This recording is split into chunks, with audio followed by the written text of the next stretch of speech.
En mitad del vagón del metro, el otro día, entre cierto olor a crema solar de verano, anuncios de préstamos rápidos y gente leyendo, tenía a un chico sentado justo frente a mí. Y este chico, de repente, de la nada, sacó un enorme frasco de aceitunas de su bolsa y, sin dudar por un solo instante, sin mediar palabra, sin mirar a nadie, procedió a beberse todo el líquido del tarro en sucesivos y poderosos tragos, como quien bebe gasolina antes de prenderse fuego. Acabó, cerró el frasco, lo volvió a guardar en su bolsa y se bajó en la siguiente parada, como si tal cosa.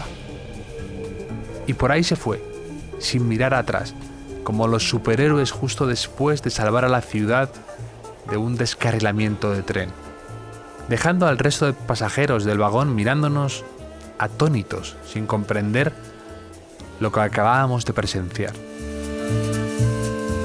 He visto películas de vampiros que me han causado menos impresión que esta escena. Pienso desde entonces, muy a menudo, más de lo que debería, probablemente, en este chico, en el Capitán Salmuera. Cada vez que me ponen unas aceitunas en una terraza, cuando veo las 3 aceitunas ensartadas en un martini, me vienen flashbacks del metro, como a Ricardo Darín en la serie El Eternauta con la Guerra de las Malvinas. Fogonazos, casi visiones. Y muchas preguntas sin respuesta. ¿Lo hará a menudo? ¿Qué hace con todas esas aceitunas después? ¿Compra el frasco solo por el jugo? ¿Lo habrá escuchado que tiene efectos beneficiosos para la salud en algún podcast de biohacking? ¿Las deja enfriando antes en casa? ¿O estamos tan solo ante un verdadero entusiasta de los encurtidos? ¿Notó acaso bajo los electrolitos entre las paradas de metro de Colombia y Cruz del Rayo? ¿Hubo algo de rutinario en su maniobra, en la ejecución, que enseguida me hizo darme cuenta de que no era algo improvisado eso? No era su primer rodeo. Lograr beber todo el jugo de un tarro enorme de aceitunas, sin derramar una gota, sin mancharte, sin que se te caiga una aceituna, requiere una destreza, una preparación, un entrenamiento, una agilidad mental, las 10.000 horas de Malcolm Gladwell. Admito que también sentí un chispazo de admiración por el atrevimiento, por esa personalidad, por ese acto de hacer lo que te apetezca sin que te importe lo que piensen los demás en ese momento, por hacer algo entre lo excéntrico y lo misterioso. No sé dónde andará ahora Capitán Salmuera, pero pienso en él. ¿En qué estrella estará? No lo sé. Forrest Gump decía que la vida era como una caja de bombones. Para mí, desde aquel día, la vida se parece más a un frasco de aceitunas abierto en un vagón cualquiera. Algo salado, inexplicable, que pasa frente a nosotros sin pedir permiso ni dar explicaciones. Y que cuando se va, solo deja preguntas y una sed que nunca se apaga del todo. Y eso, a veces, es más que suficiente. Para charlar un rato y apagar la sed con algo fresco, veraniego, cítrico y siempre chisporroteante, en forma de Seagrams, he invitado al hotel a Óscar Germade. Óscar es un tipo fascinante que conocí hace unos años, listo, culto, atrevido, con un punto cool y excéntrico como los genios. Que ha sido director de arte en Vogue, director de imagen para distintas marcas como Mango o Massimo Dutti, ha participado en el rediseño del País semanal y sabe de muchas cosas, de fotografía, tipografía, de iluminación, de colores, y le gusta sobre todo conectar los puntos porque cree que el recorrido no se acaba nunca.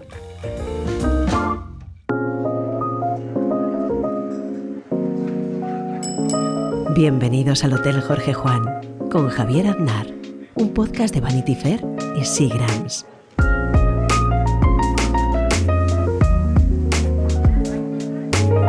Hoy tenemos en el hotel a Óscar Germade. ¿Qué tal estás, Óscar?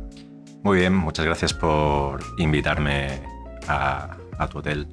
Me encanta que hayas venido. Nos conocemos ya hace unos años. Has sido director de arte en Vogue, has sido director de imagen en Mango, has hecho unos eventos que me han parecido de lo mejor que yo he estado con marcas, de los más impresionantes. Has estado trabajando en el rediseño del País Semanal, estuviste, creo, y has tenido una vida muy interesante y que para mí me encanta todo lo que has hecho y todo lo que haces. Y ahora estás con un proyecto muy bonito, ¿no? Creo. Sí, son años trabajando en diseño, en la parte creativa, dirección de arte, y estoy haciendo ahora esta cosa un poco atrevida de iniciar un proyecto propio. Y bueno... The Principal Office se llama. Principal Office, sí. Sí, con este juego entre la oficina del director en inglés, esta cosa cuando te mandan castigado a oficina del director. Que suena por el altavoz, ¿no? Efectivamente. No sé qué, Zach Morris, vete a la... Efectivamente, sí.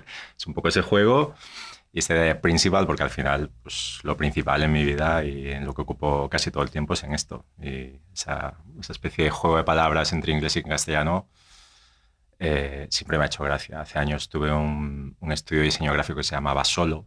Solo. Sí. Y es una palabra que me gusta, con las dos O's. Me gusta la idea del solo en la música, esta parte donde toda la banda o todo el grupo toca y de repente hay un momento para que un músico haga su pieza.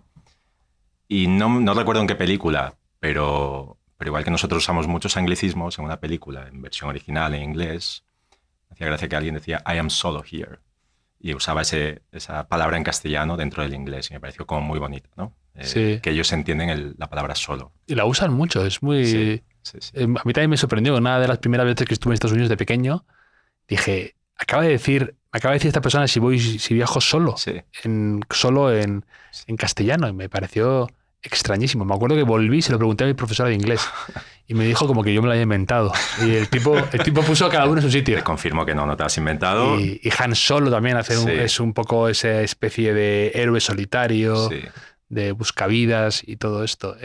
Aquí hay un restaurante en Madrid que se llama Playing Solo también, que como que el chico hace todo prácticamente, entonces se llama así, ¿no? Playing Solo, ese juego entre lo inglés y el castellano. Entonces estas palabras polisémicas o que tienen... versátiles, sí. Sí, significado en inglés y castellano, para que no suenen extrañas en ningún idioma, pues me resultan como divertidas y... Las Heinz también sacaron un single que se llamaba Riding Solo. ¿Sí? Sí. Pues sí. Entonces Principal tiene un poco esto. Lo que más cuesta es nombrarse a uno mismo. Después de ponerle un nombre a un hijo, es ponerle nombre a tu proyecto. Y encontré esto y me funcionó bien, la verdad.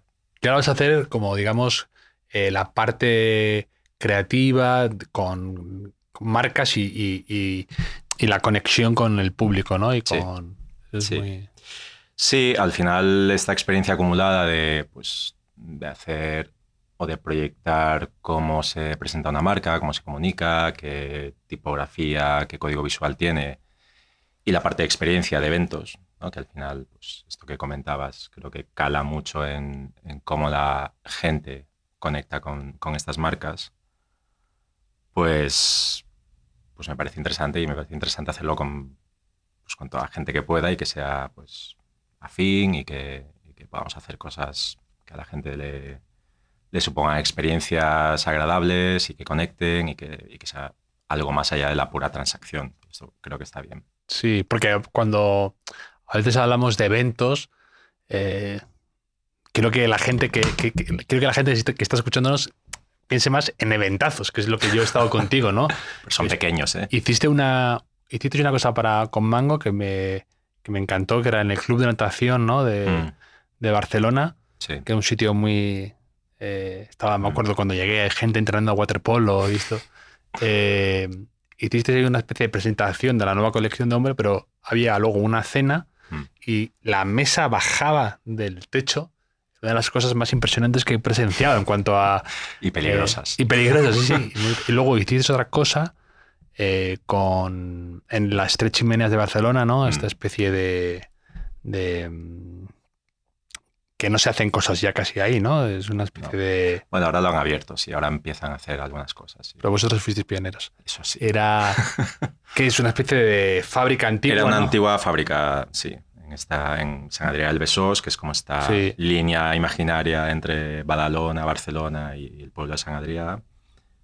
Y sí, es una antigua fábrica textil que lleva muchos años cerrada y que de alguna manera es icónica. Sí, pues tiene como el perfil, ¿no? Sí. Es muy reconocible y forma parte Sí. del paisaje de Barcelona, ¿no? Sí. De alguna manera es icónica y además es icónica para los no turistas, que es algo que también me gusta. Es icónica para gente que lee, arquitectos, Sí. fotógrafos.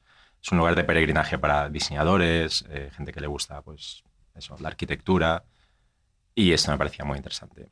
Es como muy brutalista, ¿no? Sí, Es como sí, totalmente... por dentro es espectacular. O sea, es un sitio increíble.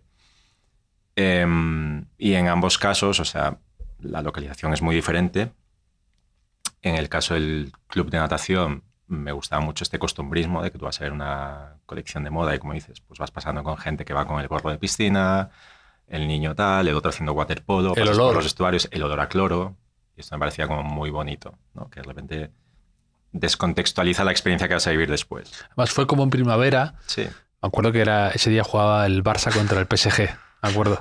Y era como esos días ya que empieza la primavera, casi verano, y ese olor otra vez de reconocer de temporada de piscina abierta y todo eso me pareció muy... Sí. Y en ambos casos, pues hay como una idea que intenta hilar todo, ¿no? En el caso del club de natación, la mesa que baja del techo, esa mesa colgante, que sí, es un poco caprichosa porque es bonito el efecto, pero nace la idea de tender un puente entre Barcelona y Milán. Era una colaboración entre Mango y Boglioli. Sí. Y las dos colecciones que se habían lanzado tenían esta idea de puente, ¿no? Había un cocinero de Milán, un cocinero de Barcelona. En el evento que hicimos en Milán, los muebles eran de diseñadores de Barcelona. En el evento que hicimos en Barcelona tenía que ver con Milán. Y la idea de puente colgante, de algo que une las dos ciudades, tan gráfico, de algo que cuelga, pues me parecía como muy, muy idónea. Y luego hay gente muy talentosa y valiente que hace bajar una mesa de, no sé, creo que era 1,5 toneladas. O sea, era bastante muy increíble. larga. Y sí, además creo que todo un poco que son cosas que tú pintas o dibujas o escribes en tu libreta y Sí. eres un poco en eso como este monólogo que decía Bill Burr de Steve Jobs, ¿no? Que decía, Steve Jobs se le ocurre alguna idea, lo del iPod o lo del iPad de abrir y cerrar la imagen y luego dice, hacedlo, por favor. Luego te das cuenta que la gente en su día a día encuentra una motivación extraordinaria en hacer cosas fuera de lo común. Entonces, que tú le cuentes a un equipo que te encantaría que una mesa baje del techo, motiva mucho más que hacer una mesa común. Claro. En el caso del otro evento, que esta mesa se desmonte, se monte, claro, supone un reto que emociona a todo el mundo, ¿no? Sí. En tu Es día a como día. eso que dice, ¿no? Es imposible, vamos a empezar a hacerlo. Claro. El equipo se reía mucho porque cuando me decía, no, esto es fácil, decía, ya la idea deja de tener cualquier tipo de interés, ¿no? Si es fácil no es nada interesante, ¿no? Pero sí, la verdad es que era como muy impactante, era una idea que llevaba dibujada bastante tiempo y encontramos la gente y los colaboradores que hicieron realidad. También es lo más difícil de vender hoy en día, ¿no? Porque no es un efecto visual inmediato, pero no tiene una venta Claro, vinculada, no tiene un retorno claro, es una cuestión de medio-largo plazo que está en la memoria de la gente, que conectas de otra manera mucho más intangible, mucho menos medible, y es mucho más difícil de explicar, vender o convencer gente, pero bueno, también hay marcas que están dispuestas a esto y que lo valoran además. Y ayer tenía una conversación comiendo aquí ayer en Madrid, de cómo se decapan los proyectos, ¿no? Que realmente hay gente que se puede quedar en la primera capa y lo que ven les gusta, hay gente que llega a segunda capa y conectan el color con lo que han visto en una bolsa, hay gente que llega a tercera capa y entiende que eso es un puente entre las ciudades, hay gente que llega a la cuarta capa y entiende que el mueble es un diseñador italiano y la marca es italiana. Bueno, hay ciertas capas que hace que todo el mundo pueda conectar a diferentes niveles y disfrute. Que al final, un evento, y en eso también nos hemos esforzado, vas a disfrutar, a comer bien, a intentar que te toque alguien al lado divertido y pasar un buen rato, ¿no? Y que la experiencia te la lleves a casa y pienses, joder, qué bien he estado. Hablando de comer bien, ¿tú a ti te gusta muchísimo comer y cocinar? Pero ¿dónde has ido últimamente te ha gustado de comer? Pues he estado, cuando vengo a Madrid casi siempre voy a Os 33, que es un sitio increíble e infalible. Y tiene una cosa maravillosa, que es que aparte de estar de moda y que tenga un ambiente espectacular, la comida es una experiencia maravillosa y se come muy bien y lo cuidan mucho.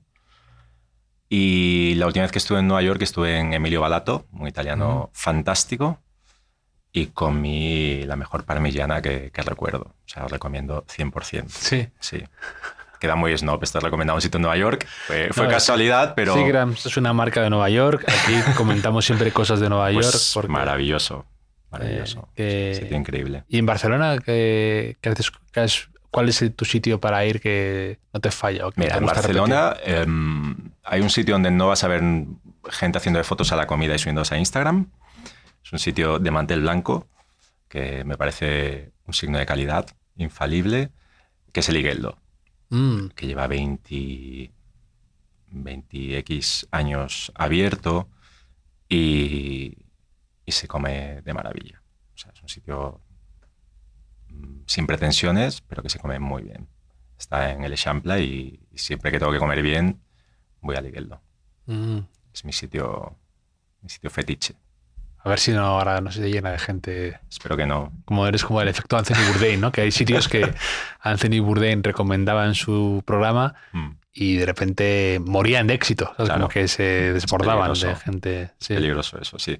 No, ahora hay mucho como esto, ¿no? En redes sociales, mucho también como un poco lo llaman gatekeeping, ¿no? De a alguien le gusta una playa y no dice dónde está para que, digamos... no corra el riesgo de que mucha gente luego vaya ahí y todo esto. Sí. Bueno, yo precisamente viviendo en Barcelona, pues claro, es un lugar pues con mucho turismo, mucha gente, pero el Igueldo se sale de este circuito. Está rodeado de todos los restaurantes, pues eso, donde ves colas para comer. Sí. Y curiosamente es un sitio que van gente que pues llevamos yendo 10, 15 años allí. No sé por qué se escapa de estas tendencias, pero lo celebro bastante. Me ocurren sitios de estos que de repente, por lo que sea, vuelan un poco bajo el radar, ¿no? Y no están tan comentados y es más fácil conseguir mesa y todo esto y que eso está bien siempre. ¿Y en Madrid dónde comerías tú? ¿Cuál me recomendarías para hoy?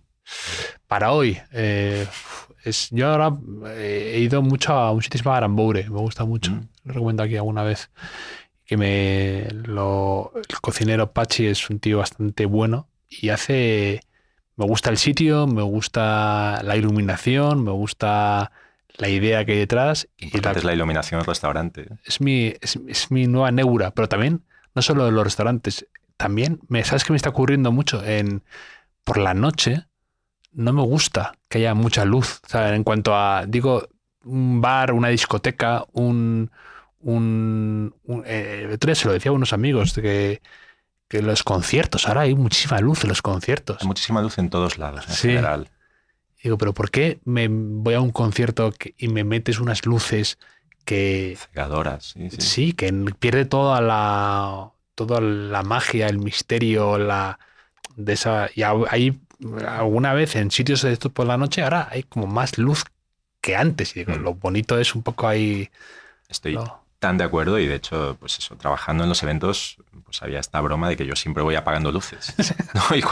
Y cuantas menos mejor. Y decías que además la gente le favorece la poca luz en general, no hablo físicamente, sino en la intimidad de hablar con alguien, de ver lo que está cerca. No quieres ver todo, o sea, quieres una luz donde te sientas pues, cerca, si puede ser un poco indirecta. ¿sabes? Y los restaurantes ahora, pues sí, están rozando el mundo de discotecas, ¿sabes? O sea, entras y de repente hay luces. Y el otro gran tema es la música en los restaurantes. Es una cosa que, como amante de la música, no soporto mientras como o ceno. Claro. Sí, sí. Es muy difícil porque, claro, cada uno tiene un grado de sensibilidad, ¿no? Pero yo estoy de acuerdo. A mí no necesito... no necesito... O sea, lo que quiero es escuchar a la persona con la que estoy yendo, no sé qué. No que haya una distorsión tal en el ambiente que no me permita ni concentrarme en lo que estoy comiendo a veces. ¿Conoces esa historia de Kajitsu Playlist? No. Ahora me voy a equivocar en el nombre. Estoy entre Richie Sakamoto y Alba Noto. No sé. Sí, el primero yo creo que es, ¿no? Sí, que iba a comer en un restaurante japonés en Nueva York y le atormentaba la música. Entonces les hizo una playlist que la publicó el New York Times. Y es una cosa increíble. O sea, es bueno, aquí también estuvo Javier Cañada, que también estuvimos hablando de esta lista para aeropuertos que hizo Brian Eno, esa música porque él también decía que los aeropuertos, que había como cierto estrés o cierto tal, y como creó algo para que la gente estuviera un poco más, y el efecto que tenía eso. Sí, es muy interesante. Pues sí, son las dos obsesiones en los restaurantes, sí. O sea, música e iluminación. Lo que decías tú ¿no? Todo esto de lo de que la gente tal es lo del elogio de la sombra ¿no? Del libro de Tanizaki, ¿no? Un poco de todo esto de que a veces es con menos es más en estas situaciones, ¿no? Sí, y me doy cuenta en estos últimos años esto que comentabas, o sea, tú en un evento la gente trae luces, o sea, trae muchísimas luces y quieren iluminarlo todo. Y yo creo que es cuanto menos, mientras sea reconocible la persona que tienes delante, es más que suficiente, y que puedas ver lo que comes. Eso también es importante, pero no quieres ver la pared que está a 20 metros con una luz blanca de quirófano o unas luces de colores. O sea, todo eso me espanta, o sea, me produce alergia. Sí. Entonces vas apagando luces por ahí, ¿no? todo el día, todo el presupuesto de luces a basura, todo apagado. Clic.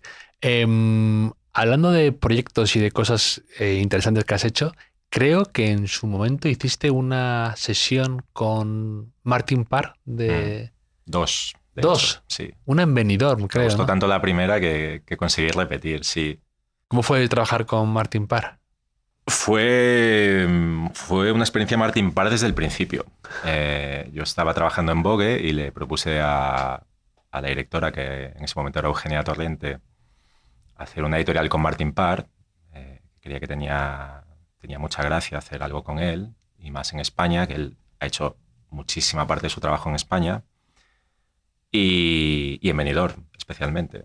Y me dijo que sí. Entonces, bueno, el primer paso, pensando en el personaje que era, en lugar de escribir por Instagram, buscar la agencia, les escribía info@martinparr.com, que es lo que haríamos cualquiera de nosotros para escribir a info@. Y le expliqué el proyecto por encima y me respondieron sí, llámanos mañana a las 9 de la mañana a Fundación y hablamos por teléfono. Fantástico. Al día siguiente a las 9 de la mañana llamé y dije, hola, me gustaría hablar con Martin Parr. Y dijo, sí. Y digo, no, perdón, me gustaría hablar con Martin Parr. Y me dice, sí. Y a la tercera me dijo, soy Martin Parr.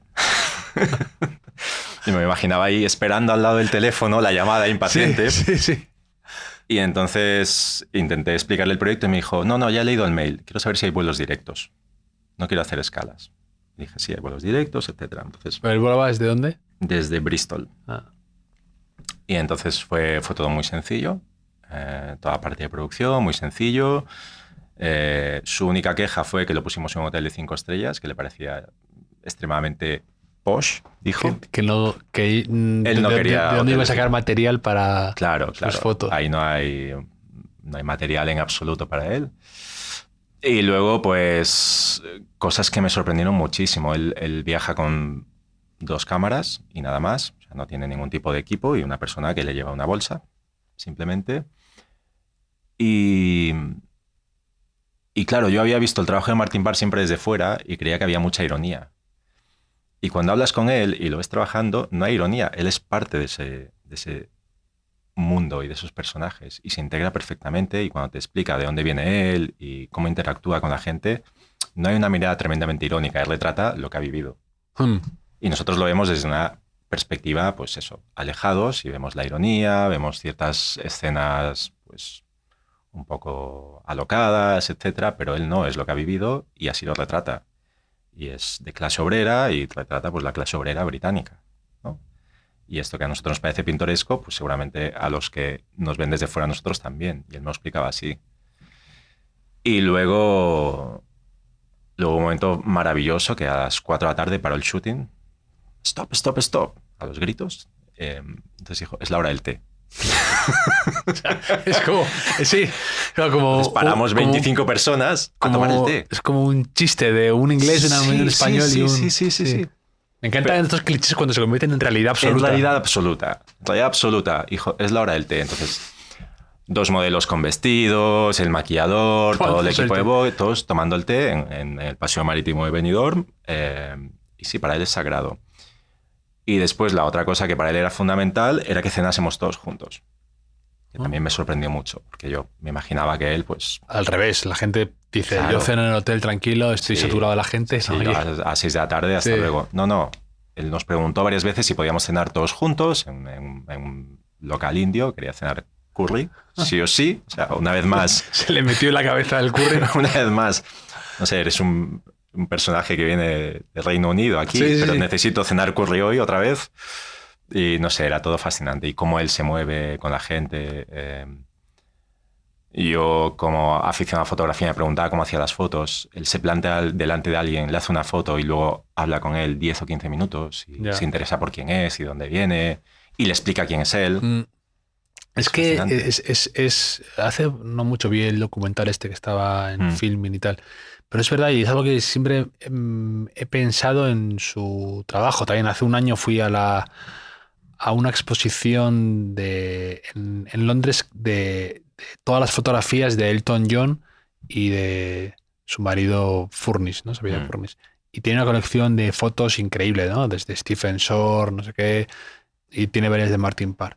Y claro, estaba pensando eso, me acuerdo perfectamente, de decir, qué difícil conseguir lo que él hace, ¿no? Porque no es retratar a veces, ¿no?, el feísmo o la cosa como Kiss, porque es más sutil, ¿no? Él consigue retratar algo que va más allá de eso, ¿no? Porque mucha gente a lo mejor intenta hacer eso mismo y no le sale, ¿no? Pero con Martin Parr tú lo reconoces. Hay algo ahí que es... Sí. Eso es increíble, que tú, sin ser una idea genial, a veces las fotos que él puede hacer de algo, que en una ciudad o en un paisaje, y tú lo reconoces, porque hay algo ahí sutil suyo. Algo muy sutil suyo, creo que tiene que ver con esa manera en la que ve y que nosotros creo que malinterpretamos muchas veces, y cuando la gente quiere o queremos hacer un Martin Parr, pues intentas tener ese punto de vista, pues eso, cómico a lo mejor. Sí, la señora mayor con el traje baño de flores y las pintas y no sé qué. Pero él no va buscando esas cosas. Él va caminando y va encontrando colores, formas, gente que le interesa. Pero no hay esa mirada donde quiera ser irónico, ácido, no. Es simplemente un retrato muy social y muy honesto de alguna manera. Y yo creo que eso lo hace muy único. Sí. Y como aficionado a fotografías, ¿quiénes son tus fotógrafos favoritos o algunos que tienes de referencia? O sea, mi fantasía de toda la vida había sido Martin Parr y conseguí trabajar con él. Luego repetimos en Campo de Criptana, allí en la parte de... de donde es Anaïs Simón, con el libro de feria. Pues ahí hicimos el segundo. Mi fotógrafo creo que favorito es William Eggleston. Creo que es esa representación del color a un nivel que nadie ha conseguido. O sea, es espectacular. Me gusta mucho ahora Jack Davison. Creo que hace algo muy especial, muy increíble, muy elevado y accesible a la vez. O sea, un trabajo precioso. Y el trabajo editorial que hace, sobre todo, no tanto el comercial, pero creo que es un fotógrafo increíble. Ahí está mi Olimpo seguramente ahora mismo. Van entrando y saliendo otros. A mí me gusta mucho comprar libros de fotografía, no tanto fotografías per se, pero libros me gustan mucho y tengo varios de Eggleston, como has dicho tú, de de Stephen Shore, hay un retratista que me gusta mucho, como el típico que hace, pues como puede ser Leibowitz, ¿no? Pues hay uno que se llama Chris Buck, también me gusta mucho, la que hace como algo creativo con el que quiere hacer, una de Steve Martin como emulando a la foto de Picasso con el pan, ¿no? Que parece como su mano. Sí. Tiene varias de estas, Chris Buck, que me gusta mucho. Y es curioso porque cuando yo estudié diseño gráfico, a lo mejor por la manera que aprendí, etcétera, o sea, yo le daba la espalda a fotografía, a mí solo me interesaban las letras, la tipografía. Lo otro era un relleno para mí. Sí. Y empecé a trabajar con un diseñador en esa época que se llamaba Pablo Martín, y me descubrió todo esto y la importancia de la fotografía, de la narrativa, de estos grandes fotógrafos. Él tenía un libro maravilloso, que no recuerdo quién lo había escrito, que hablaba sobre la edición de la fotografía, que era muy interesante, que es cómo la manera en que tú encuadras una fotografía, cómo la compones en una página, cómo haces una secuencia, cuenta historias. Y esto era precioso. Y trabajaba a través de fotografías que conocíamos, reencuadrándolas, poniéndolas en disposiciones distintas, y explicaba cómo la fotografía tiene diferentes discursos si lo ves colgado en la pared de un museo, o si lo ves en una revista, o si lo ves en grande, en pequeño, cropeado, la intención de cortar una cabeza o dejarla completa, de que una foto se vean los pies o no, y era fascinante.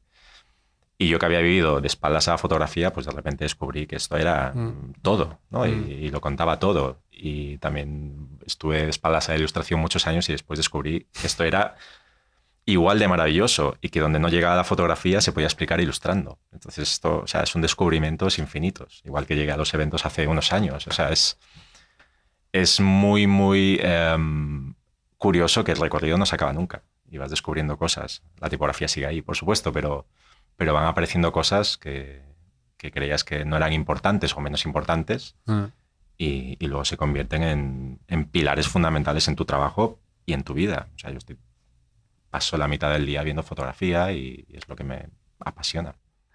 Pero luego, aparte, hablando de tipografía, es que tú además creasteis, ¿no? La tipografía Chamberí, bueno, con este chico Jerez, ¿no? Íñigo Jerez. Íñigo Jerez. Bueno, yo no la creo, yo participo en pedir. Que es la tipografía que todo el mundo tiene en la cabeza cuando piensa en Vogue, en España, ¿no? Esas letras reconocibles, eso fue una idea vuestra. Sí, y una vez más con gente que abraza la idea, como Eugenia, que hablábamos antes. Vogue tiene 27 ediciones, más o menos. A mí me sorprendió muchísimo que ninguna de estas ediciones tuviese una tipografía propia, ni siquiera Vogue América, que es la gran revista en Vogue, la gran edición, ¿no? La edición francesa en esa época tenía pues, una combinación de tipografías vernaculares muy interesante. Italia pues, era un diseño mucho más transgresor, pero ninguna tenía una tipografía propia. Yo que había venido de el mundo editorial, pero hacer también mucha identidad visual y cómo se explican las marcas, el tono de voz expresado a través de las letras me parece pues, algo, no sé, primordial con lo que trabajar. Y esta idea de darle una tipografía a Vogue, o sea, fue una ocasión única. Y Íñigo fue mi profesor de tipografía. Yo estudiaba diseño y con los años nos hicimos muy amigos. Y de hecho en todos los proyectos que he hecho en los últimos años hemos hecho una tipografía juntos. En Vogue, en Massimo Dutti y en Mango. Porque creo que además es una manera muy rápida de darle voz a algo y darle identidad, ¿no? Luego está la fotografía, el color, otra serie de cosas, pero es algo muy inmediato.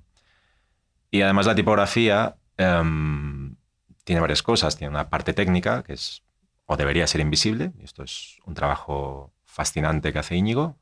Legibilidad, tamaños, contraste, si va a una rotativa, como el caso de Vogue, si va digital. Hay una parte de contexto histórico. En el caso de Vogue, creo que es muy particular porque está inspirada en las tipografías escocesas, que es una tipografía de origen socialista, la tipografía democrática que hacía que el pueblo se pudiese educar y leer, ¿no? Y a la que partía de la idea de que fuese accesible a todo el mundo y se pudiese imprimir más cosas, pues una tipografía todoterreno. Y luego hay una tercera pata que es lo que la gente percibe.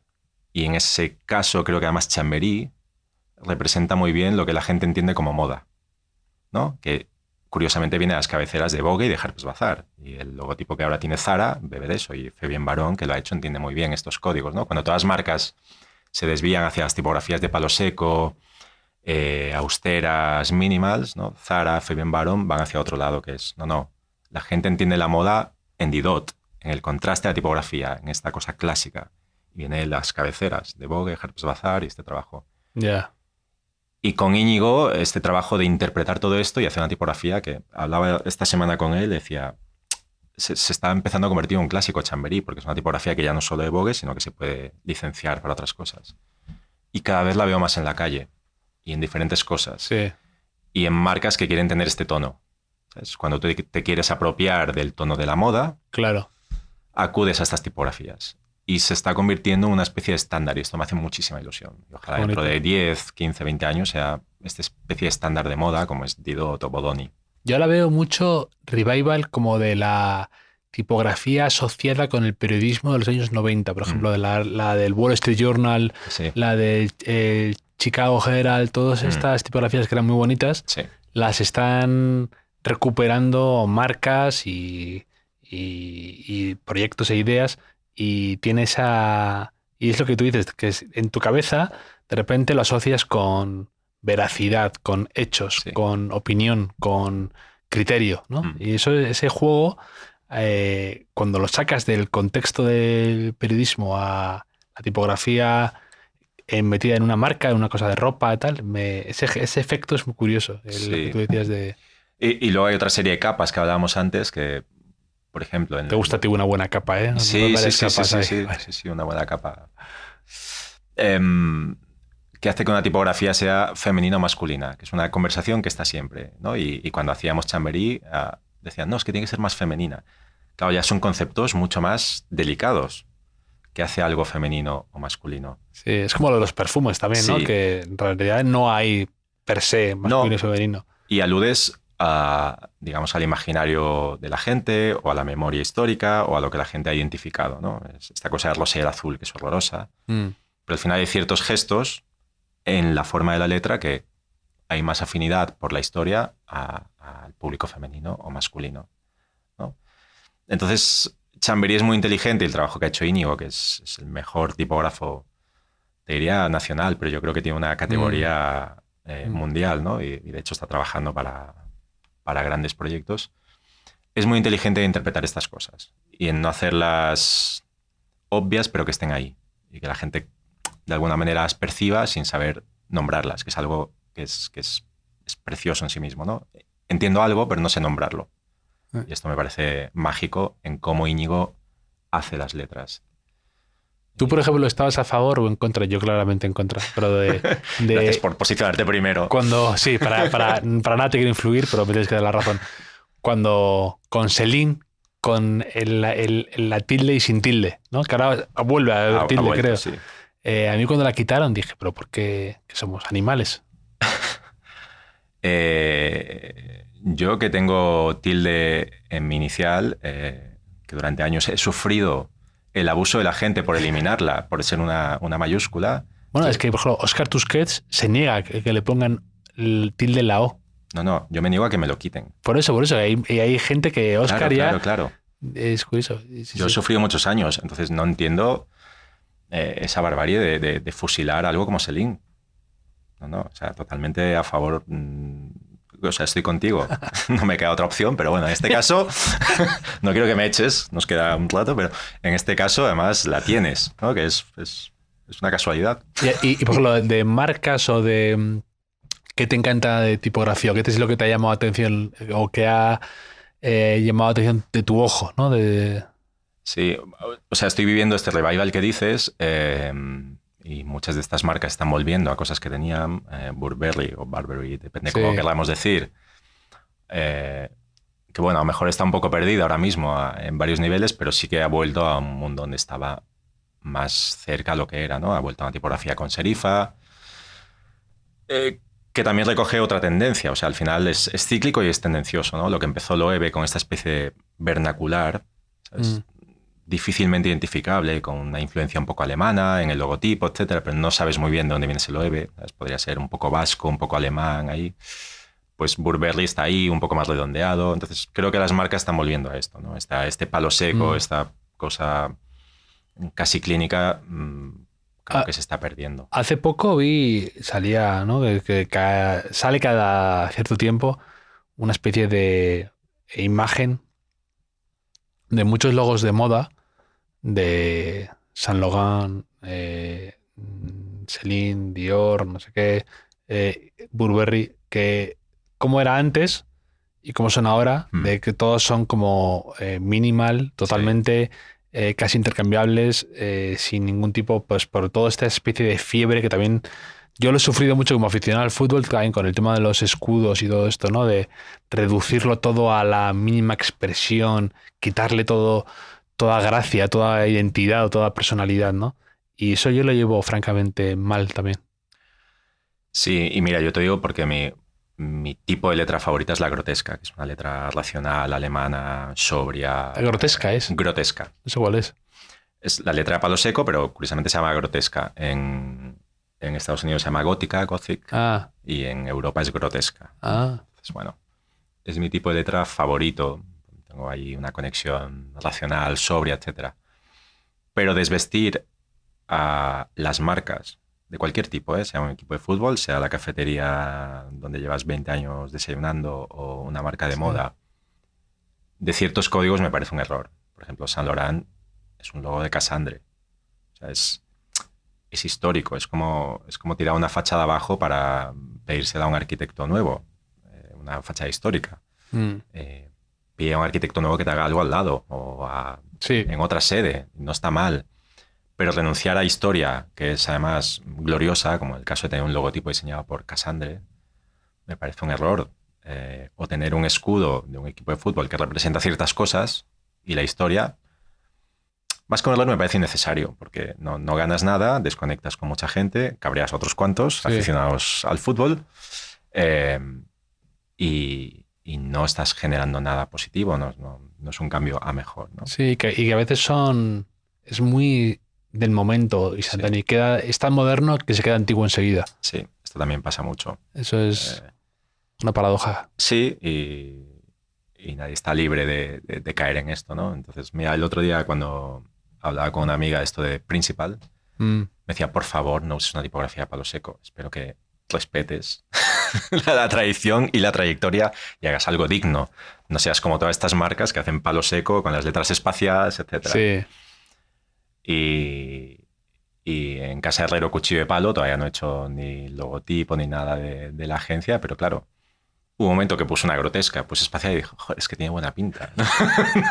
No quiero caer en esto, no quiero acabar quitándole la tilde a Oscar, pero hostia, hay una cosa ahí que funciona muy bien, pero no, estoy en otro mundo. Creo que voy a seguir siendo un señor octogenario en espíritu, que es lo que toca. Y hablando antes de lo que hiciste para Vogue y todo esto, no sé si puedes hablar de esto, pero ¿qué te ocurrió con una presentación con Anna Wintour? Tienes muy buenas fuentes, ¿eh? Las mejores. Las mejores, sin duda. Pues mira, esto entra en el terreno de lo personal y lo bochornoso, en la que me parece muy, muy ingrato sonarse. O sea, el gesto de sonarse los mocos me parece muy, muy, muy poco elegante. De todas las cosas humanas, es una que se hace en público y debería hacerse siempre en privado. Entonces yo nunca lo hago. Y la consecuencia es esta horrible costumbre de estar pues, evitando que se caiga de alguna manera. Entonces, era la primera visita de Anna Wintour a España a ver Vogue, ¿no? Es un poco papal la visita, que va como a varias ediciones, y era la primera vez que venía en España en 30 años. Pues imagínate el protocolo, la limpieza, el orden, etcétera, y yo estaba pues muy resfriado. Entonces decidí ser un adulto de 30 y pico años como era y decir, no, te tienes que sonar por primera vez, ¿no? Entonces tienes que enfrentarte a esto. Y con la inexperiencia lo hice tan fuerte en el baño que tuve un problema con el tímpano y caí desmayado. Me empezó a dar vueltas el techo y estuve tirado en el suelo de la oficina, en una especie de codo que hace al final de la oficina, sin que nadie pudiese rescatarme. sudando en frío, totalmente, no sé, abochornado, pensando, esta persona va a entrar aquí y me va a encontrar tirado en el suelo. Porque no sabe Por no saber sonarse. Que es lo mínimo. Pero esto acaba peor porque yo en esa época intentaba venderle a Eugenia alguna historia, la de Martin Parr, etc. Y Eugenia, que es una persona de las más inteligentes y aparte, pues, que apoya mucho la creatividad, yo le había venido una idea de hacer un número de este concepto, que se puede llamar de otra manera, la España vaciada, ¿no? Decía, joder, siempre nos vamos a fotografiar a París, a Nueva York, a Londres. ¿Cómo sería bonito hacer un número donde disparemos en todos los pueblos, en todos no, pero en pueblos de España donde no va nadie, ¿no? En un pueblo de Galicia, en otro de Castilla, en otro no sé qué, y me dijo... En tu pueblo, ¿no? Sí. Tú eres de una pequeña aldea, además, de Galicia, ¿no? Sí, esto a mí me gustaba mucho, ¿no? Me imaginaba una producción allí y me hacía mucha ilusión. Y estábamos en esto, entonces yo después de 10 minutos tirado en el suelo, además... Con un hilo de sangre cayendo cuando se lo he contado a los pocos amigos que se lo he contado, con lo cual puedo identificar quién te lo ha dicho a ti fácilmente, me recordaba esta escena del Lobo de Wall Street donde Leonardo DiCaprio está intentando subir al coche, ¿te acuerdas? Que toma Quaaludes esos, sí, ¿no? Y que claro, empieza como a reptar. Yo intentaba agarrarme una silla e intentar recomponerme. Yo nunca había caído desmayado ni tal, pero claro, o sea, estaba totalmente ido. Y me veía como dándole a las piernas, claro, etcétera. Sí, o sea, con vértigo ¿no? Con vértigo absoluto, nunca me había pasado. O sea, todo dando vueltas, no veía nada, todo nublado. Bueno, después de unos 10 o 15 minutos conseguí recomponerme y volver al sitio sudado completamente y veo aparecer a Anna Wintour de frente. Y dice Eugenia, bueno, aquí está Óscar, director de arte, explica el número de la España vacía. Imagínate mi incapacidad. Con un zumbido en el oído. Mi incapacidad. Esta señora, que fue muy elegante y muy correcta, me dijo, muy buena idea, muy bonito, y siguió su paso. No sé lo que le habré explicado, la verdad, pero fue... Y allá me fui a casa y... Y dijo, vuestro director de arte es un poco excéntrico, ¿no? Sí, un poco... suda mucho. Ay, sí. Espectacular Así que no puedo contar mucho más de Anna Wintour, es la anécdota lo que tengo. Aquí tenemos la tradición, Óscar, del cuestionario Proust. ¿Te parece que te lance alguna pregunta? Sí. ¿Puedo saltarme alguna o tengo que responder a todas? Te puedes saltar si quieras. Puedo saltar las que quiera, fantástico. Sí. ¿Cuál dirías que es tu idea de felicidad perfecta? Yo diría que un buen desayuno. Un buen desayuno. Que el café no falle, que sea bueno y desayunar bien y con tiempo. En Granja Elena, muy sitio para desayunar en Barcelona. Sí, muy bueno. Muy bueno. Muy bueno. También, muy bueno. ¿no? Un poco fuera del radar o... Sí, o no, pero muy buen sitio. Muy bueno para ese tentempié de media mañana. Sí. Y si tengo que elegir además entre desayuno, comida y cena, fuera de casa elijo desayuno. ¿Y cuáles son tus sitios de referencia de desayunar? Pues tengo debajo de casa uno que se llama La Flauta, que es un clásico donde desayuno muy bien y está en la puerta de mi casa. A Granja Elena he ido bastante. Y después hay unos chicos italianos que se llama, creo que L'Officina o algo así, que es un sitio donde hay 2 mesas, cerca donde tenía mi anterior estudio, que es... L'Officina del Direttore. Sí, efectivamente. Al final, ves, todo lo vamos puentes, hilando. Todo puentes. No podemos dejar de hacer puentes, que me gusta mucho. ¿Y cuál es tu desayuno predilecto? Pues mira, me pasé muchos años criticando el desayuno salado y yo creía que el café solo iba con dulce y ahora unas buenas tostadas con pan con tomate, aceite y jamón junto con ese café con leche, creo que es ganador. Ganador absoluto. ¿Y cuál dirías que es tu mayor miedo? Mi mayor miedo yo creo que sería que la muerte no respete el orden cronológico. O sea que llevo, creo que toda la vida imaginando el orden en el que van a suceder las cosas y que esto se altere. Es que muera alguien más joven que otro más mayor. O sea, de alguna manera te vas imaginando quién va a ir faltando antes y después, ¿no? Cuando esto se altera, yo creo que produce miedos enormes. El otro día estuve en urgencias porque me hice una avería en la rodilla y las señoras, había unas señoras al lado de mí, señoras mayores, que esperando también su turno en urgencias, y una le dijo a otra una frase así que me encantó, que le dijo, mira, yo lo que no quiero es morirme con salud. Dijo como que no se quería morir antes de tiempo. Dice, yo quiero morirme con la sensación de que, Ya no queda de que otra me han opción. estrujado y que he dado todo y que ya era irrecuperable, esto es insalvable. Pero me gustó eso de no me quiero morir con salud, diciendo no quiero que me pille de cualquier día y yo en plenitud. No, eso no. O sea, No, eso- me parece muy buena idea, la verdad. eh, Yo, además, como gallego, tengo una relación con la muerte en Galicia o sea, hay una relación muy especial o muy rara, llámalo como quieras. Y he vivido muchos años fuera y cada vez que me voy, desde hace 25 años, que mis abuelas tenían 60 o 50 y pico, bueno, hasta la próxima, dice, no sé si llegaré. Siempre hay una sensación de que te vas a morir en cualquier momento en Galicia. Entonces, bueno, esto me aterra.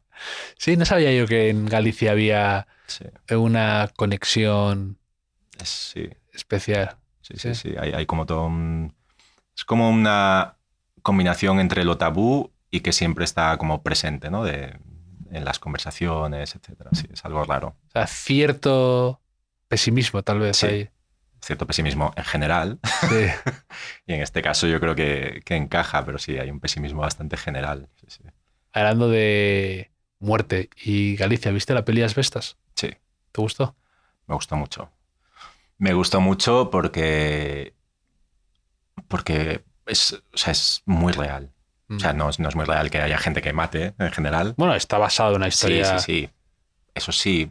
de Santoalla, ¿no? Todo esto. Pero es en las aldeas, esta relación entre las personas, esta manera de hablar siempre con ironía, esta retranca que le llaman, muy, muy ácido, que no sabes muy bien si son amigos o enemigos. Toda esta cosa o sea, lo he visto y lo he vivido.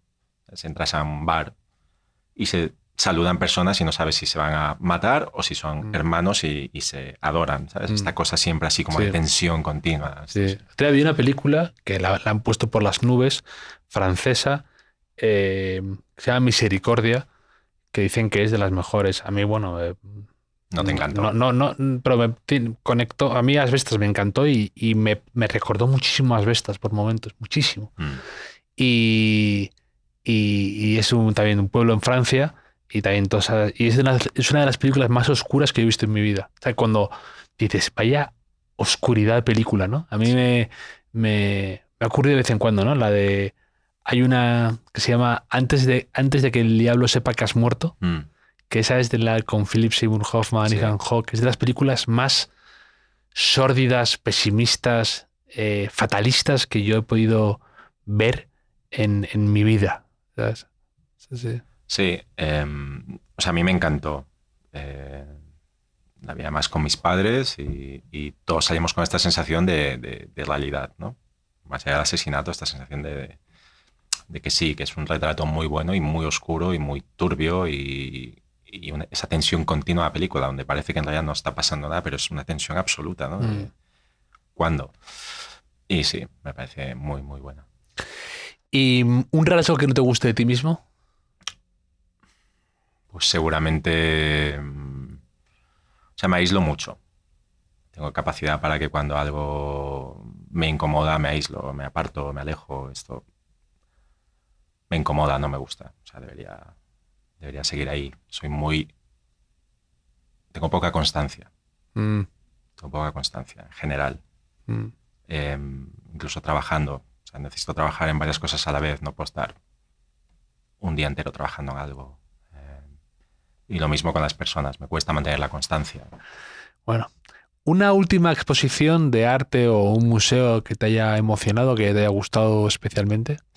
Pues en Miami pude ver una de James Turrell que tú entrabas en una sala totalmente en blanco y veías esta obra al final, que era un rectángulo del cual entraba luz y color, y tenías que estar como entre 3 y 5 metros parado delante de esto, unas escaleras, y el color iba cambiando. O sea, pasaba recuerdo que cuando entré era un azul intenso, casi Klein, y pasaba a un tono violáceo, y luego pasaba a rojo, y luego pasaba a un tono amarillento, y luego volvía al azul.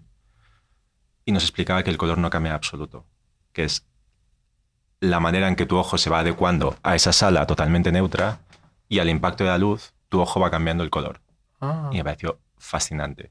Su trabajo me encanta, toda esta especie de ventanas al color y al mundo exterior a través de superficies blancas, con escaleras, todo geométrico.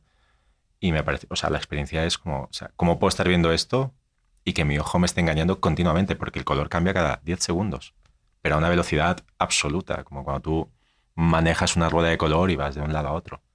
Es una experiencia fascinante. Qué interesante. Hay unas esculturas que ha hecho hace poco Arturo Bernet, escultor que es arquitecto que me encanta, que también tiene una pintura medio camaleónica, ¿no? Que tú, en función de la luz, te vas moviendo y va cambiando, pero es el mismo color. Pues tú te vas, en función de por dónde cae la luz, por dónde incide y tal, es morado, de repente deja de ser...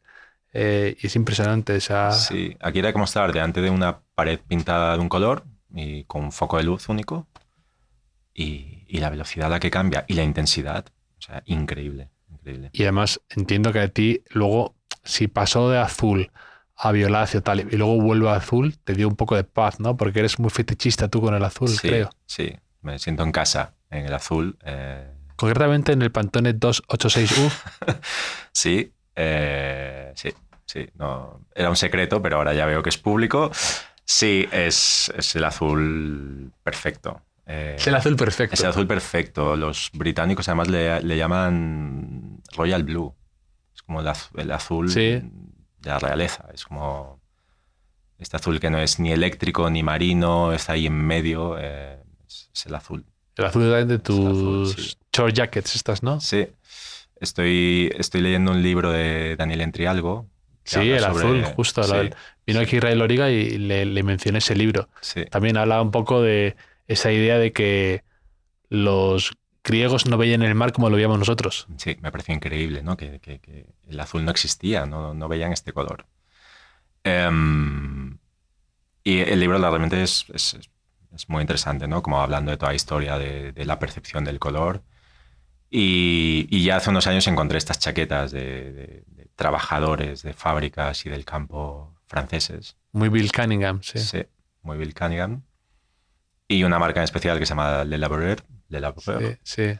Y hay una tienda en París que se llama La Blouse de Lyon, donde tienen toda la colección y tengo varias y además me siento absurdo porque todas son la misma, pero con el tiempo el azul va cambiando. Entonces tengo diferentes tonos del mismo azul que solo indican si tiene 6 meses, 3 años o 10 años la chaqueta, ¿no? Y tengo varias de ellas y es como un corte básico, una tela única, varios bolsillos. La diferencia y la repetición a mí me gusta mucho, es un tema que me interesa Fantástico. mucho. Sí, igual que todas las camisetas blancas que tengo, pues tengo todas estas chaquetas azules. El otro día había alguien que había compartido de una especie de TikTok o algo así sobre su padre, que tenía como en el garaje 20 zapatillas idénticas Nike para 20 usos totalmente distintos, con un tono cada uno distinto. O sea, este es para estar en el jardín, estas son para labores de bricolaje en el garaje, estas son para ir a la iglesia, entonces eran 20 zapatillas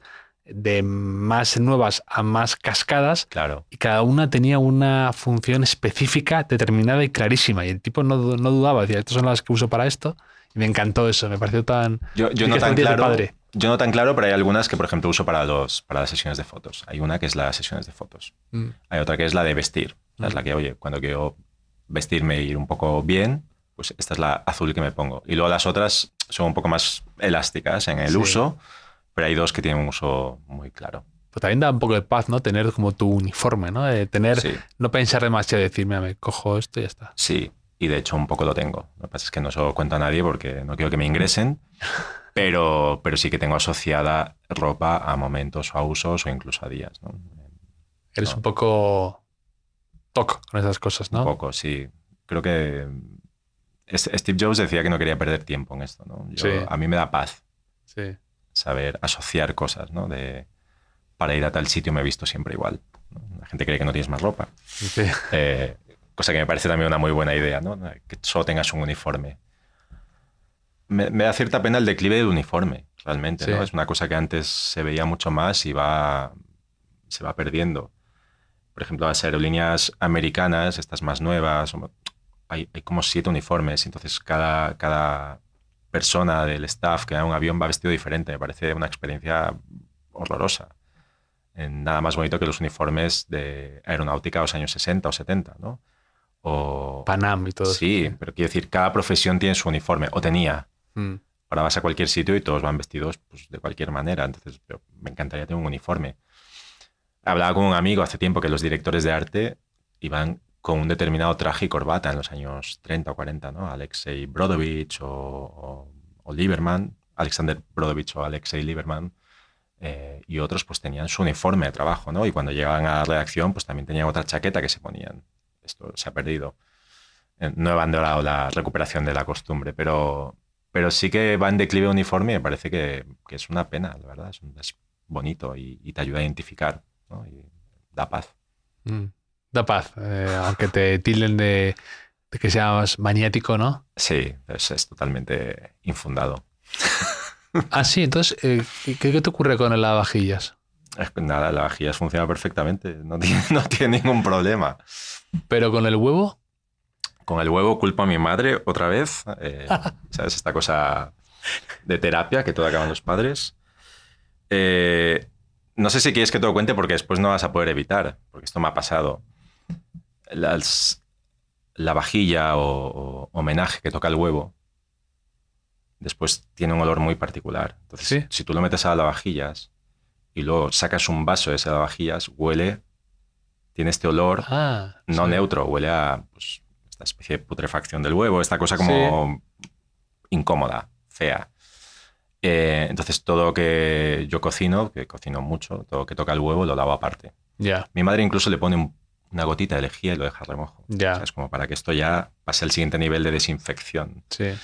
Y ahora, pues eso, cuando saques un vaso, tendrás que hacer Yo es que el test. No tienes lavavajillas. tengo, pero nunca he sido muy de lavavajillas en general. Prefiero a mano. ¿Sí? Me gusta lavar a mano los platos. ¿Te los gusta? vasos. ¿Te da paz el proceso? Sí. Mm. Y las lavavajillas, hay algo ahí un poco... Tengo un amigo que es director de arte en Mango, que un día me confesaba que una cosa que le repelía eran los electrodomésticos. Decía, no soporto tener electrodomésticos en casa. Me parece lo más antiestético del mundo. Entonces tuve esa primera reacción de juzgar, de decir, ya, o sea, qué tipo raro. Y luego pensé, tienes toda razón. Porque incluso los bonitos es una cosa Bueno, ortopédicas, ¿no? todos los de Rams eran una maravilla. Todos los de, Sí, todos los claro. de Rams. Lo único. Sí. Lo único salvable, pero es que ya eran otros objetos. Y no hacía lavavajillas, Dieter Rams. Ya. Ni hacía microondas, ¿sabes? Ojalá diseñase estas cosas, pero el electrodoméstico, sobre todo de cocina, es feo, por naturaleza. Todas estas, ¿no? ¿Cuál era la marca, no? Todos estos... Las batidoras, mini batidoras, primes, todo esto era un poco Rams, ¿no? Sí. Todo el minimalista. exprimidor. El otro Sí. día me volví a comprar el exprimidor de todos Brown. Brown, sí. Tengo mi despertador Brown. Y otro día me volví a comprar el exprimidor, que es una pieza maravillosa. Hablando del desayuno, he recuperado el zumo de naranja en el ritual. Y tiene que ser en ese exprimidor Brown, que es fantástico, ¿no? Eléctrico, abres la tapa, cae el zumo, lo puedes contener. O sea, es un genio. Sí, no. Genial. Cuando es bonito y útil, ¿no? Sí, tengo varios relojes Brown de pulsera. Sí. Ah, Sí, qué bonitos. Sí. Bonito. Me dicen que son un poco infantiles, pero bueno, me parecen bonitos. Que sigan odiando. Sí. Un último gran viaje que hayas hecho, o sea, con gran viaje me refiero a que algún sitio que te haya gustado, que puede ser a Campo de Criptana que hemos hablado antes. Sí. O... No, yo viví en Chile 6 años. Mm. Cuando tenía 12 años, de los 12 a los 18 viví en Chile con mi familia. Y cuando vas a vivir a un país aprovechas para ver todo el país. Esta cosa que no haces cuando vives en tu país. O sea, yo de España ahora sí porque le he puesto solución, pero no conocía mucho. Entonces visitamos todo Chile. Y hace unos meses volví a Chile al desierto de Atacama, que lo había visitado con 13 o 14 años y lo visité ahora. Y había una conexión como emocional, pero también con el paisaje. Es que siendo un desierto que puedes pensar que no hay muchas opciones visuales, no recordaba para nada cómo era. Para nada. O sea, fue como visitar un lugar totalmente distinto, mucho más grande, mucho más sorprendente. O sea, me quedé totalmente enamorado de Atacama, el desierto de Atacama. ¿Y una charla de alguien que te haya impresionado, que has estado presenciando o viendo, que te parezca o inspiradora o muy leccionadora o muy útil? Hay una que no vi en persona, la vi online, de Michael Bierut, que es uno de los Sí, socios de Pentagram. que de hecho ahora salió el rumor de que se retira Sí. y él lo ha desmentido. Yo tengo un libro, de hecho ahí habla precisamente de lo del uniforme y todo esto. Sí, escribe muy bien él. Sí, es que es muy interesante y luego el libro estaba fenomenalmente editado ese. Él es brillante. Se lo regalé a Rodrigo Sánchez del Mundo, ese libro. Gran director de arte, sí. Él además, en otra charla, que es así que vi presencial, de Paula Scher, que es una de sus socias, explicaba que le fascinaba a Michael Bierut porque él es diseñador 24/7. Entonces, él tiene un trayecto como de 20 minutos de su casa al estudio en Pentagram, New York, donde él escribe cada día. Cada día, de ida y de vuelta, 20 minutos y 20 minutos, 40 durante los últimos 30 años, algo así. De ahí pues nacen sus conferencias, sus libros, etc.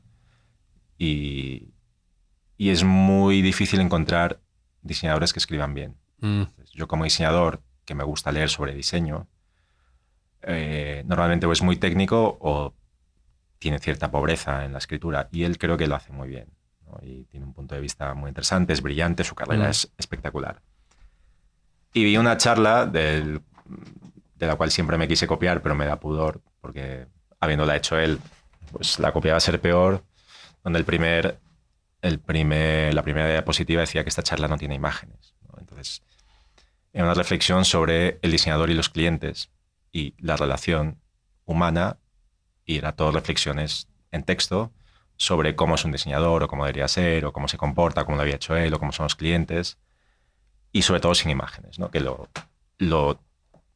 normal es ir a charlas de diseñadores y ver pues, vídeos, imágenes, y que te bombardeen con todo esto que ya ves en Instagram, en las webs, etc. Y me pareció muy bien hilada, muy divertida, tiene un sentido del humor, pues esto, muy americano, muy ágil, o sea, muy buena charla. Vos con esta línea te recomiendo el libro de Marta Cerdá, que vino aquí.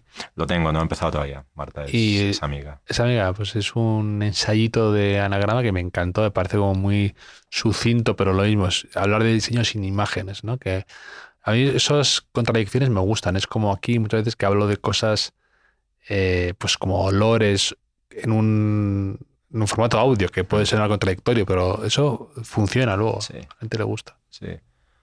Este primer jefe que tuve, Pablo Martín, decía que un buen diseñador tenía que leer. Me parecía muy inteligente la reflexión, ¿no?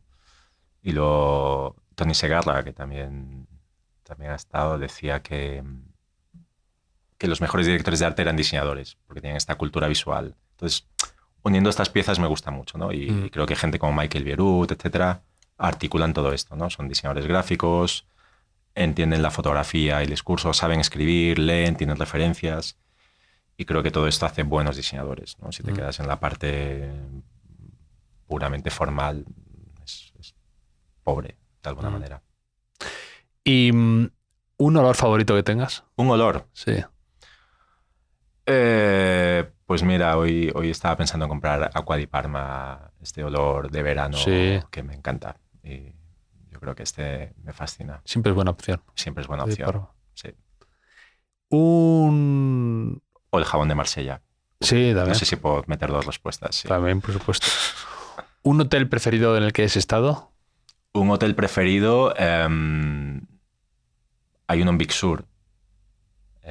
Cuando vas por la carretera, bajando, que son unas cabañas, que es un sitio muy bonito, ¿no? Tú llegas con el coche, vas por todas esas curvas, y de repente una de estas curvas hay como un bosquecito y hay unas cabañas, que es un sitio idílico y precioso para quedarse. Muy Eva Morel con sus cabañas. Sí, suelo radiante, madera, todo muy real, ¿no? O sea, nada impostado, nada pretencioso, que es una cosa que no soporto. Y luego sales y estás en Big Sur, ¿no? Con toda esa costa y esos acantilados.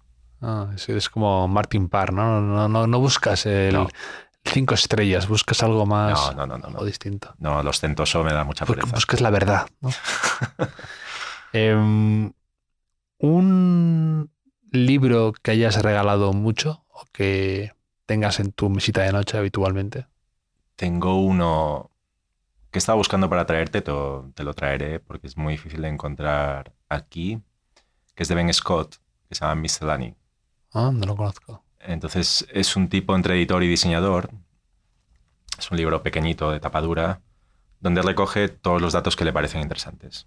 Entonces tú, lógicamente, no lo abres página a página, sino que de repente abres una página y te dice, no sé, caballos famosos, Babieca, no sé qué, no sé cuánto.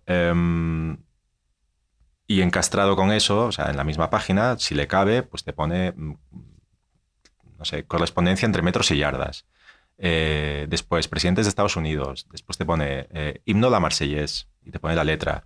Después es, no sé, montañas más altas del mundo. El Everest, no sé qué. Son todos los datos. Fun facts, todo. Sí, que a él le han fascinado, diseñados de una manera mínima y exquisita, ¿no? En Times New Roman, ¿sabes? Todo entre itálicas, etcétera. Y es precioso. Ah. Y lo tengo en la mesilla porque además cada vez que lo ves, esos hechos para personas sin una memoria extraordinaria, que es tu caso, pues te sorprende cada vez. Hostia, no me acordaba de todos estos caballos. y da juego luego para la máquina del café, ¿no? Claro, tú oficina. piensas, luego lo voy a contar a oficina y Sí. se te ha olvidado todo. ¿Cómo era? Sí, esto tiene una broma que parece genial. Este humorista Nate Bargatze, que dice que él probablemente sería el peor viajero en el tiempo del mundo. Porque dice que cuando fuera al pasado, que la gente no se querería, que no conseguiría convencer a la gente de que viene del futuro, porque le preguntarían si se tuviera que explicar cómo funciona el teléfono, dice, no sé cómo funciona un teléfono. O dice, ¿quién es el presidente después de este? Y dice, pues la verdad es que no lo sé, ahora no caigo quién es el presidente que va después del actual, ¿no? En perspectiva. Y entonces dice, no les convencería nunca, entonces acabaría pareciendo un loco porque no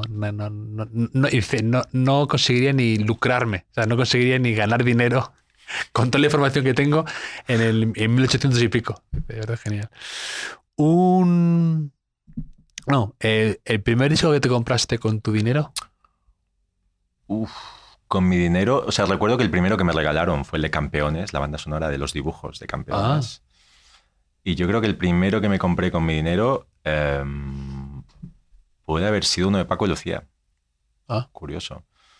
Uno de Paco y Lucía y uno de Bob Dylan. Los compré creo que el mismo día. Ecléctico. Sí, no, tengo una amiga en Galicia, bueno, era amiga de mi hermana y acabó siendo amiga de toda la vida, que me grababa cassettes con cosas que ella llevaba años escuchando, ¿no? Y entonces yo descubría cosas ahí. Sí. En esa época donde pues, te pasaban cosas, o sea, te pasaban cassettes grabados y descubrías cosas. Y descubrí esas dos cosas y no tienen nada que ver, no hay aparentemente conexión, pero las dos me encantaron. Pero sí, en todo hay conexión, ¿eh? Como en Paco de Lucía, sí. Puente a Geray Cortés, que hicisteis efectivamente en las Tres Chimeneas, y hicisteis ahí un concierto suyo ahí muy íntimo, muy bien iluminado, tal, me acuerdo. Sí. La luz, la luz es todo. Geray, bueno, está bien, pero la luz, o sea, la hacía brillar. Mejor dicho. ¿Una película en la que el diseño te haya fascinado? O que te haya parecido muy inspiradora por todo lo que hay, que a lo mejor es una capa que no todo el mundo se ha detenido a pararse a pensar, pero que a ti te ha encantado. Me voy a quitar el snobismo y te voy a decir una de James Bond. Donde me sorprendió mucho porque en los títulos de crédito que iban apareciendo durante la peli, esta típica que te dice, no sé, Venecia, no sé qué, o, ¿sabes? Te van localizando, etcétera. Aparecía como varias veces en la película. Aparecía en tipografía futura, pero no la que se comercializa, sino en los bocetos originales de Portland del año 16 o 26, no me acuerdo. Donde las letras son distintas, son mucho más geométricas, o sea, son como unas abstracciones de lo que después conocimos. Y pensé, bueno, aquí hay alguien detrás que sabe, ¿sabes? Que tiene conocimiento, que no es abro la paleta del ordenador y cojo futura. No, se fue a los bocetos y los dibujó. En una peli de James Bond. Sí, que solo valoraste tú. de Daniel Craig. Eso lo valoré yo, Solo tú y Michael Beirut. Michael Bierut y Íñigo la Jerez. familia del difunto Portland que Sí. cobra royalties. Exactamente. Sí, Exactamente. Qué y pensé, maravilla. joder, aquí hay alguien detrás que conoce esto y Que la- emoción, Claro, no pensaba. emoción. Mientras pegaban tiros por ahí. El otro día, hablando de créditos, también me tropecé con esta gracia, ¿sabes? Esta broma de la película 30 Rock, la serie 30 Rock que me parece sensacional, que dice uno, por fin entendí el final del Sexto Sentido. Dice, los nombres son la gente que trabajaba ahí. Que no habla del plot twist, sino No, de habla de los los títulos créditos. de crédito, por fin. Sí, sí. ¿Cuál dirías que es tu estado de ánimo actual? Esta es difícil. Pues estoy como en una transición hacia la ilusión, porque empiezo un proyecto nuevo y me apetece mucho. Transición hacia la ilusión, ¿eh? Me gusta. Sí, todavía no ilusionado porque aquí estamos hablando de la parte bonita, pero luego Sí. todavía esto pues, tiene que funcionar y poder vivir de esto. También lo decía Luis Aragonés, contento pero sin presumir. Efectivamente. Decía otras cosas también, ¿no? Diga al negro ese, ¿no? Sí, Estos momentos que dices, bueno. Henry. Sí. Sí, sí. No, porque al final, claro, esto también hay que hacerlo funcionar y vivir de esto. El otro día un buen amigo me dijo, llevas 25 años viviendo esto, no sé qué te preocupa. Y me quitó también un poco de preocupación. Ya, pero hay mucha gente que le ha ocurrido eso de llevaba 25 años trabajando Se acabó. en los ferrocarriles y de repente acaba. Estás siendo muy pesimista, no me estás animando nada. No, pero te quiero decir que a mí esto de llevas Sí, 30 años sí. viviendo de... No te sirve, claro, ¿no? Llevas 30 años trabajando en una fotocopiadora, en estos negocios, en un blockbuster. Realmente, boom, hasta que deja de... Sí. Ocurre. Bueno, si no haremos otra cosa, ¿no? Que sí. Estoy mayor para el Hay- fútbol, pero bueno, no sé. hay- Todavía tengo toque. Yo creo mucho en ese tipo de cosas y de ideas, así que no irá nada mal. La primera película que viste 2 veces, que quisiste volver a verla, Regreso al futuro. hasta hace poco, ¿eh? Mm. El otro día coincidí con mi amigo Fernando Navarro en Santander, que es escritor y guionista. Lo sigo mucho. ¿Has leído algo suyo? No digo el del país, ¿eh? No es el del país. perdona. Es que hay mucha confusión pues los dos se dedican a lo mismo. Pero Fernando Navarro es que escribe guiones, escribió la película de Los Planetas, el segundo premio, ha escrito varios libros, el último se llama Crisálida. Entonces estábamos tomando un café, él y John Bilbao. John Bilbao dijo, tan escritor muy, muy bueno, dijo, a mí Regreso al Futuro No. me parece un poco sobrevalorada y el otro día la volví a ver y no entiendo esta fascinación. Y yo estoy un poco igual, ¿eh? A mí me resulta una peli muy simpática. Me encanta esa sensación que con Michael J. Fox, de algún modo, es un poco Regreso al Futuro, ¿no? En su caso, ¿no? Porque es ese punto en su carrera que está fenomenal, no sé qué, y volvemos a él y siempre te emociona, ¿no? Porque Sí. ya no ha tenido esta enfermedad y todo esto. Y Doc me encanta y tal. Pero que no me parece tan espectacular la película. No, a mí tampoco. Y fíjate que ahora es la obsesión de mi hijo, que tiene 7 años. Y me sorprende, ¿sabes? A mí me sorprende. Sí. O sea, nació en 2018, tiene otros inputs. O sea, está fascinado. Y claro, yo la estoy volviendo a ver.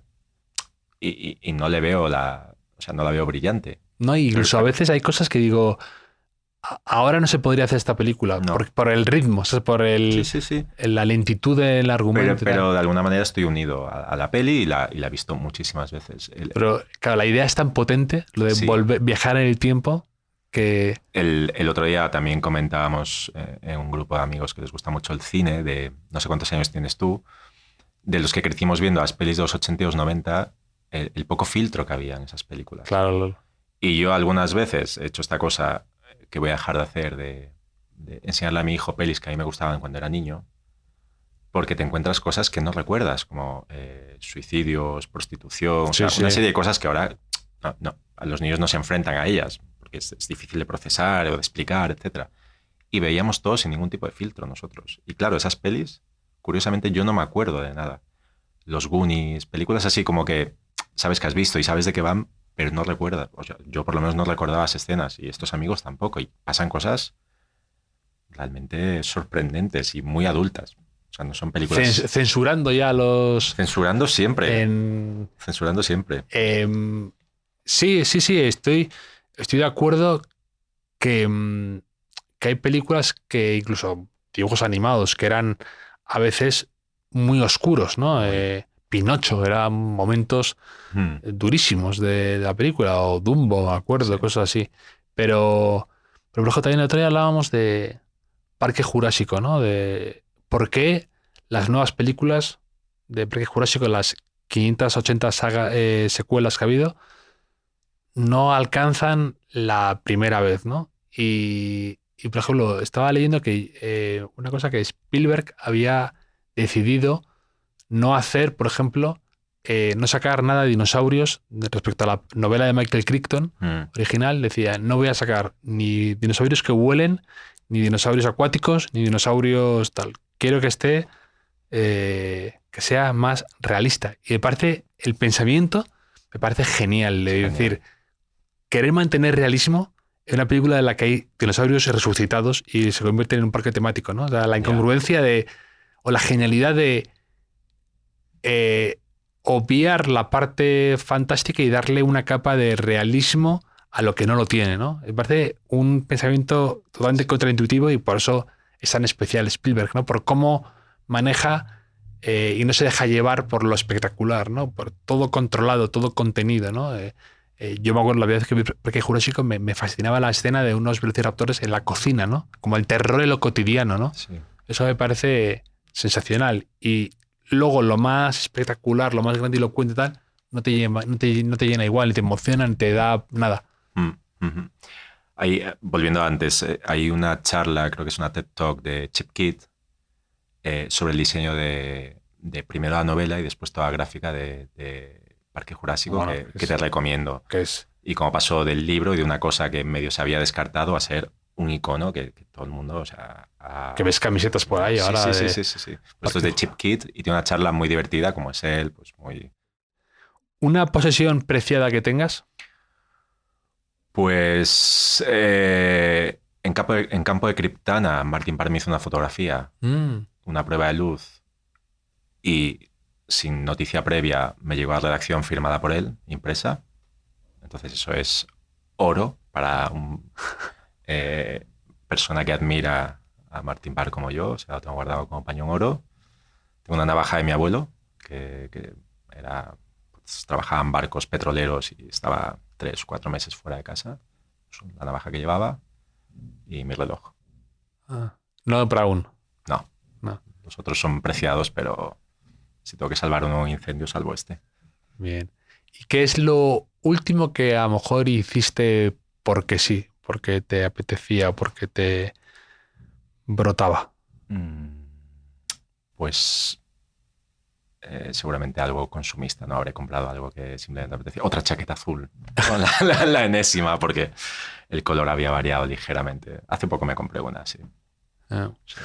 Un punto de inflexión en tu vida, un momento que cambió el curso del río en tu vida. Pues una personal es el divorcio. Me divorcié hace 2 años y eso pues cambia todo. Cambia tu relación familiar, con amigos, los amigos comunes, todo, las casas, todo. Eso es un gran punto de inflexión. Y profesional fue el País Semanal. Pasé de estar solo en mi casa, de repente pues otra cosa muy diferente. Y poder entrar en una redacción, que eso para mí era... Y la redacción del País, que tampoco es... No, o sea, no es el lugar por lo que se conoce más accesible. No, y la emoción del primer día ahí, o sea, todavía recuerdo. O sea, luego es una oficina, que eso es lo decepcionante, ¿no? Es una oficina... tú te has imaginado una cosa que has visto en las películas del periodismo de los 70 o los 80, luego es una oficina y hay grandes personas que has leído durante años y tu padre ha leído y gente que ha hecho cosas y ha escrito cosas increíbles, editores gráficos, etcétera. El espacio físico siempre decepciona, claro. Mira, luces de neones, claro, toda la iluminación. ¿Sabes dónde no me ocurrió eso? Que me dejó... ¿Me vas a decir New York Times? No. En el New York Times, las oficinas de de Renzo Piano, ¿no? El edificio y todo esto. No, pero cuando fui, o sea, lo que yo tenía en mi cabeza que iba a ver y lo que luego vi, me pareció como que había una desviación enorme, que fue las oficinas de Inditex. Las de Arteixo. Las de Arteixo. Cuando fui me enseñaron todo. O sea, yo me esperaba, digo, claro, esta especie de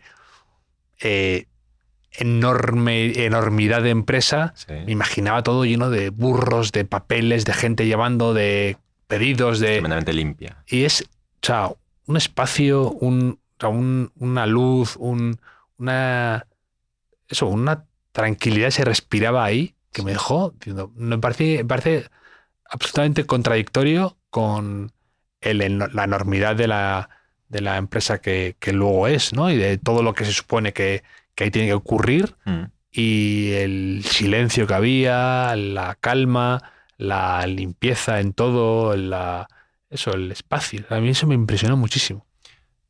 Sí, yo he estado y me parece un espacio muy bien pensado también. O sea, como está pensado para que la gente trabaje. Es como los uniformes, también se ha perdido un poco la cultura de oficina bien diseñada, ¿no? Antiguamente eran espacios, no sé, las oficinas de Knoll en Estados Unidos, o sea, toda esta cosa con muebles de calidad, bien pensados, los compartimentos. Ahora es barato y rápido una oficina, ¿no? Y esto también da un poco de pena porque es un sitio donde pasas muchísimas horas. Bueno, debería ser el espacio, ¿no? Yo he trabajado en alguna oficina que es de verdad... no vas a dar nombres, ¿cómo explicarte? No voy a dar nombres, pero la cosa más sin ningún tipo de cariño, de haber pensado mínimamente la dejadez por la dejadez, lo barato por lo barato, esa especie de ¿cómo se dice? Querer ser espartano, o sea, querer ser, pero mal entendido. Mal entendido. Es un poco lo que, o sea, antes nombrabas a Steve Jobs. ¿Por qué esos ordenadores, esas pantallas tienen que ser esos aparatos de plástico horribles, ¿no? Si ya hemos llegado a un nivel tecnológico donde una pieza puede ser bonita en sí mismo, aunque sea un electrodoméstico, ¿no? Y en estas oficinas pasa un poco lo mismo. Es decir, ¿por qué la mesa tiene que ser un objeto feo? Claro. Con todo lo que hemos visto y vivido del diseño industrial. ¿Es una cuestión de dinero? No, yo creo que es una cuestión de dejadez, da igual, ¿no? Es un sitio para trabajar. Sí, y además creo que a veces estos movimientos pendulares, ¿no? De modas o de usos y costumbres, ¿no? Pero que yo creo que en algunas oficinas se pasó de la suntuosidad y del exceso de una época de Wall Street, de un nivel de despachos, oficinas más abiertas y todo esto, pero eso a veces ha pasado a la dejadez, ¿no? A todos igualamos, pero por lo bajo, ¿no? ¿Estás a favor de la oficina abierta o los despachos tú? Yo es que no tengo ningún problema con los despachos. Es un sitio maravilloso. No. Y creo que a veces en las oficinas no se puede trabajar bien. Muchas veces ha ocurrido, ¿no? Pues es como estar en un vagón de metro, sí. En un vagón de AVE en el que te toca gente que habla altísimo, que yo se lo digo a mucha gente, ¿no? En redacciones o en tal. Digo, suelo desconfiar o sea, la gente a veces no se da cuenta lo agotador que es no tener un sitio fijo. Ya. O sea, a veces ocurre en oficinas de estas que tú llegas y te pones donde te toca. Y no... Eso es terrible. Y el desgaste que es, la tontería y lo mal que te puedes sentir, ¿no? De soy un accesorio aquí, ¿sabes? Puedo estar aquí hoy, mañana ahí, o da igual. ¿Sabes? Como una planta que van cambiando, sí. Y te hace sentir que no estás anclado a algo, ¿no? Totalmente reemplazable. Y después, no quiero ser de las manías, pero al final los objetos que te rodean, claro. O sea, tu montaña de revistas o tus plantas o la foto de tu familia, lo que tú quieras, conforma un espacio pues donde tú te sientes a gusto para hacer tu trabajo. No es que estés mirando la foto de tu familia todo el día, o lo que tengas, tu reloj Brown. Pero necesitas tener un cierto entorno agradable, creo. ¿Viste estas fotos de Karl Lagerfeld en su... Sí. Lleno de papeles, un absoluto caos, con un gato en medio? Esas fotos me hacen gracia. Sí. Yo quiero creer que soy ordenado, pero sí que me gusta tener muchas cosas cuando trabajo. O sea, me gusta tener cosas cerca que ver. O sea, papeles, libros, etcétera. Y tuve un cliente hace muchos años que vino a la oficina y me dijo, estoy muy contento porque desconfío mucho de la gente que no tiene papeles en su mesa. O sea, que tienen mesas limpias. Ya. O sea, ¿cómo puede trabajar esa gente? Sí. O sea, no quiero a alguien que se meta en su ordenador. O sea, tienes que tener algo. O sea, algún tipo de estímulo. A no ser que estés metiendo código HTML, pero aún así. Sí, incluso tonterías, pero tener algo que sea como un poco tu personalidad también, ¿no? O tus gustos. Tonterías, pero algo que acompañe a eso, si no es... Entonces me rodeo de cosas, revistas, libros, un objeto, mi taza, no sé, cosas básicas, como todo el mundo, pero es importante. Elegir una taza buena es muy difícil. Es muy difícil, ¿eh? Que tenga... Que esté perfectamente, que esté cómoda, que te cambia mucho. ¿Tienes una o tienes varias? Tengo varias. Pero es una especie de... Sí. Todos tenemos una cuchara favorita también en casa, ¿no? Que a veces era... Yo me acuerdo de pequeño tenía una para los cereales que era... Perfecta. La perfecta. Digo, solo puedo tomar los cereales con esa cuchara. Lo demás ya no me sabe igual. La experiencia es distinta. Sí. El otro día descubrí en casa de mis padres esta cuchara con agujeros. Esta cuchara que sirve para separar la yema de la clara. Y dije, joder, es que qué cosa más perfecta, ¿no? Ya, justo estos artilugios a lo mejor que han caído en desuso, que son eso, un buen molinillo de café, pero uno bueno, bien diseñado. O sea, que puede ser antiguo, pero que hay muchos de esos espectaculares. Me encantan eso. Sí. ¿Y un lema que tengas presente en tu vida? He adoptado uno hace muy poco, pero que me pareció, lo voy a decir en inglés, ¿eh? El otro día en una reunión me dijeron Big Drama, Small Budget. Y me pareció que esto ya para siempre. O sea, esta gente que, pues eso, vamos a hacer un Big Drama, pero en realidad no tienes presupuesto. Entonces, vamos a agilizar esta reunión, ¿sabes? Y me pareció preciso, irónico, literal, muy, o sea, muy bueno. ¿Tú cómo lo interpretaste diciendo como que para este viaje no hace falta tantas alforjas? O sea, como... Sí, bueno, el contexto era, estamos hablando de un problema que en realidad no existía porque no había el dinero para que ese problema existiese. Entonces, una persona dijo, Big Drama, Small Budget. O sea, movámonos al siguiente tema porque esto sabemos que no va a acabar, no va a ocurrir porque no hay este dinero. Entonces, dejemos de hablar de esto. Sí. Avancemos. Y como persona impaciente y que le gusta el juego de palabras, o sea, me pareció brillante. O sea, lo he adoptado y antes hablábamos, antes de empezar a grabar, de que todo inglés suena mejor. Claro, este es un poco... Con este lema tengo este problema un poco. Ya. No sé si me gusta tanto en castellano y no quiero... Es que hay algo ahí de... ¿no? De a veces las palabras. Claro, economizar eso es muy inglés, el supuesto, ¿no? Ya no es como budget, es como, un disparo rápido. Sí. Me gusta mucho y lo voy a empezar también a aplicármelo. O sea, cuando a pensarlo, tenerlo presente también, que a veces me ocurre, ¿no? Que dices, ¿para qué estoy haciendo estos? Me estoy preocupando del material de estos castillos en el aire. Claro, ¿no? Sí, tenía este aire de pragmatismo, ¿no? De rápido con esto. Sí, me gusta. Pues Óscar, me lo he pasado fenomenal charlando de tantas cosas contigo. Pues yo igual y estoy Espero encantado. que nos volvamos a cruzar dentro de poco en alguno de tus eventos especiales, de tus historias que estás creando, de esto de creatividad, storytelling, idear formas de tender puentes. Seguro que coincidimos pronto. Y si no, desayunamos en la Granja Arena.